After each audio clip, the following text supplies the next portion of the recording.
প্রত্যেক পাড়াতে এমন ২-৩টে মানুষ থাকে যাদের কাজই হলো সকালবেলা ঘুম থেকে উঠে হাতে একটা ফুলের প্যাকেট নিয়ে পাড়াময় ঘুরে বেড়াবে এবং তাদের যদি আপনি ভোর ৫টার সময় রাস্তায় দেখেন, ৬টাতেও রাস্তায় দেখবেন, ৭টাতেও দেখবেন, ৮টাতেও দেখবেন, ৯টাতেও দেখবেন, ১০টাতেও দেখবেন। মানে বলতে গেলে ওই রাস্তাটাই তার বাড়ি, তার সংসার, সমস্ত কিছু। বেশ মুরব্বি গোছের, হাতটা পেছনে নিয়ে চারিদিক দেখতে, দেখতে, দেখতে, দেখতে বেশ যায়। কারোর বাড়ির দরজার একটু ফাঁকা যদি পায়, সেইটুকুনি দিয়েও পুরো স্ক্যান করে নেয় কি হচ্ছে বাড়ির ভেতরে।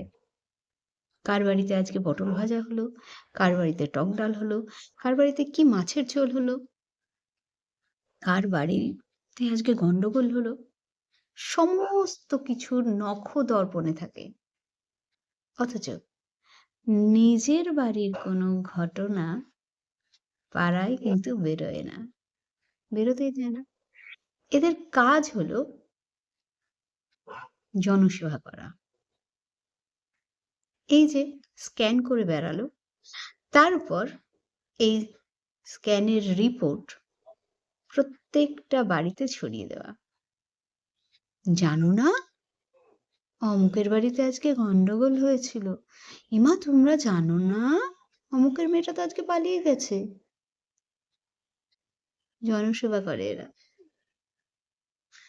সেদিন আমার পাড়ার একজন এইরকমই স্ক্যানার, আমি মেয়েকে স্কুলে ছাড়ার জন্য নিচে দাঁড়িয়েছি, হঠাৎ করে এসে আমাকে জিজ্ঞাসা করলো, তোমার মেয়ে খেয়ে গেল, খাবার করে দিলে? আমি হতভম্বের মতন তাকিয়ে থাকলাম ওনার দিকে। কোনোদিনও কথা বলিনি তার সাথে। ওই মুখ চেনা ভাব, কথাবার্তা কিছু হয়নি, কিন্তু এমন করে প্রশ্ন করলো মনে হলো তার সাথে আমার কত দিনের আলাপ। আর মেয়েটা আমার নয়, মেয়েটা ওনার নাতনি বা ওনার মেয়ে। কত কেয়ার।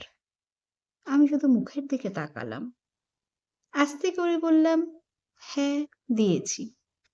ব্যাস, তারপর থেকে এখনো পর্যন্ত কিছু জিজ্ঞাসা করার সাহস পাইনি। আপনাদের আছে না পাড়ায় এরকম কিছু?